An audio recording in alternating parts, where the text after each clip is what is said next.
We are back on Taking Care of Business on Kern Radio Newstalk 1180.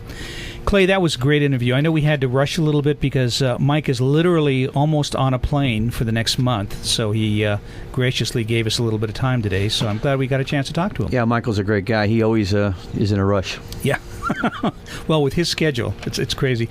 You know, I've known Mike for... we met in the mid-'70s when he was a general manager for a boat shop, and I used to sell boat insurance down in Los Angeles. Sherman Oaks, yep, a long, long time ago. But I'm excited about our guests in the second half of the show. Today we've got Kate Eucce and Tracey Reynolds. Tracey we know from Assemblyman Shannon Grove's office. Assemblywoman. Did I say Assemblyman? Yeah. Assembly member Shannon Grove's office. And you got to get close to the mic, Trace, to talk, okay? Okay. And they're both representing the Alzheimer's Disease Association of Kern County. Welcome to Taking Care of Business, ladies. Thank you. Thank you very much for having us. You know, I noticed you handed this information to Clay as far as warning signs of Alzheimer's. Clay was saying this is the first test he's passed in years. Actually, I haven't passed it. No, didn't he say that he got to number 4 and forgot? Well, yeah, and forgot. And the biggest problem with Alzheimer's is they advertised the meeting for next Thursday, and my question is, who's going to remember?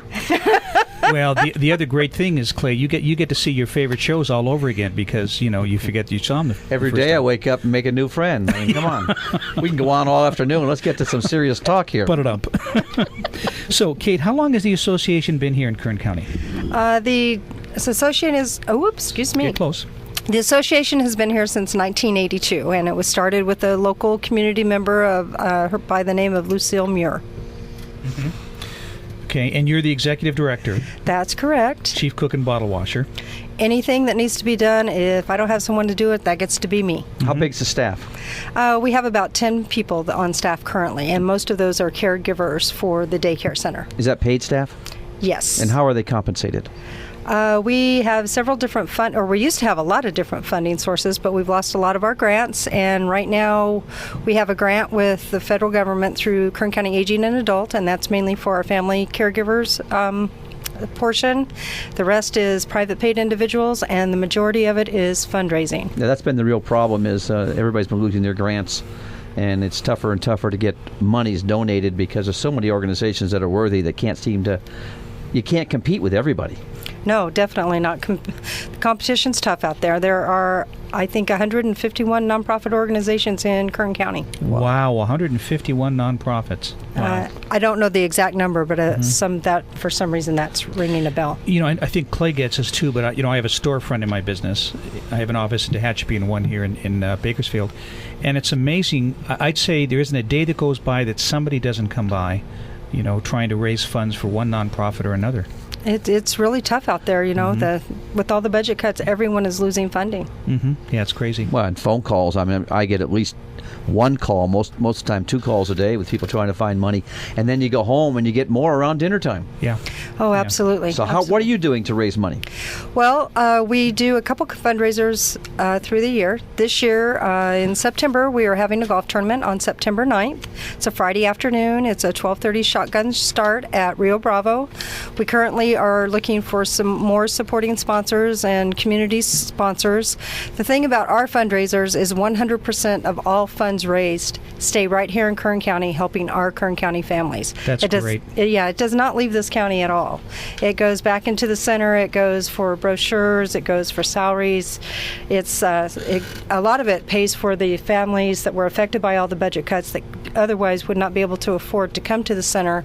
And it's mainly for the caregivers, those people that need the respite more than the individual itself. Yeah, and Rio Bravo is a great golf course. It's a lot of fun. It's in tremendous shape. And your charge is only $125 per player, where the average today is about $150, so it's a great deal.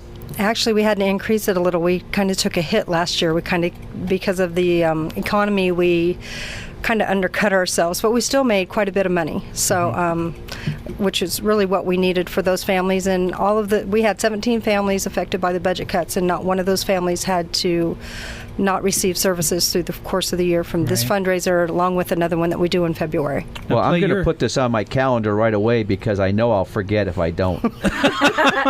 I was going to ask you to do that, and actually I was going to put it on there for you. Oh, good. Well, see, Clay's a golfer. Well, I'm a goofer, not a golfer, but I have a lot of fun. I'm definitely not a golfer. No. And actually, they've asked me not to play. I've actually gotten last place prizes on the teams each year. I have but too. I have fun. I mean, it's all about having fun. It's not about how good you are, because I think Tiger isn't going to show up this year, although I did invite him. Okay. Well, when I hit the ball, people yell incoming. It's not a pretty sight. They yell 5 instead of 4? Yes, definitely. Yeah. Safest place to stand when I'm hitting it is in front of me. 5 miles away. Yeah.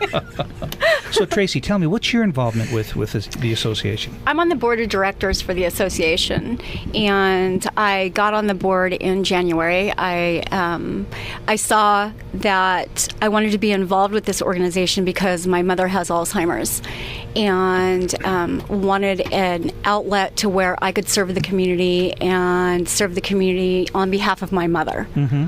So it's very important to me to be involved with this organization. It's a very good organization. Yeah.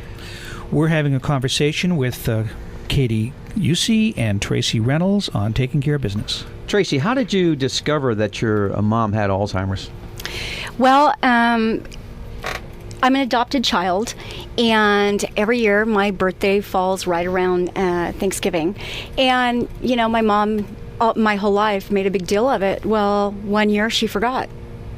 And I called her up about a week later. Hey, Mom, did you forget my birthday? And we laughed about it. You know, oh, yeah, sorry about that. We laughed about it. And then the next year, the same thing happened. So I thought, okay, there's something wrong.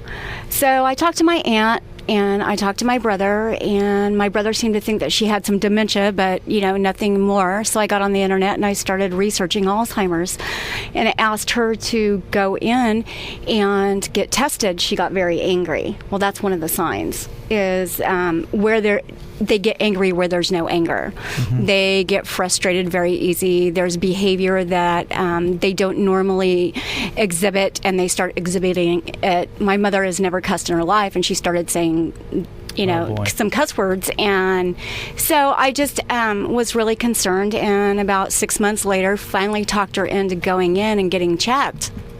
And that's when she was diagnosed. Did she accept it or realize it? Yeah, she accepted it at that point. She wasn't happy about it, but she accepted it. Sure. We made jokes about it, you know, from then on out, just to be able to deal with it. And that's the way she dealt with it. She talked about it, you know, would go to the store. Oh, I have Alzheimer's, don't mind me, you know, things like that. And it's progressively, of course, gotten worse. Sure. And, you know, caring for an Alzheimer's patient is hard for one person. We have 3 people that care for my mother. That's me, my aunt, and my brother on different levels. My aunt takes care of the finances, you know, and I take care of other things, and my brother takes care of, you know, some other things. He actually works out of town, but nonetheless, if you're a single person taking care of an Alzheimer's patient, it's very, very hard. And to actually have the services of the Alzheimer's Association, the ADAKC here in Kern County, is a wonderful thing because it gives you respite. It gives. Yes. It's so hard. It's a 25-hour day taking care of an Alzheimer's patient. And if you don't have that time to regroup and to take care of yourself, then you're going to get burned out, and it's going to be so tough that you're not going to be able to make the right decisions for that patient, because the way that they act, everybody is different.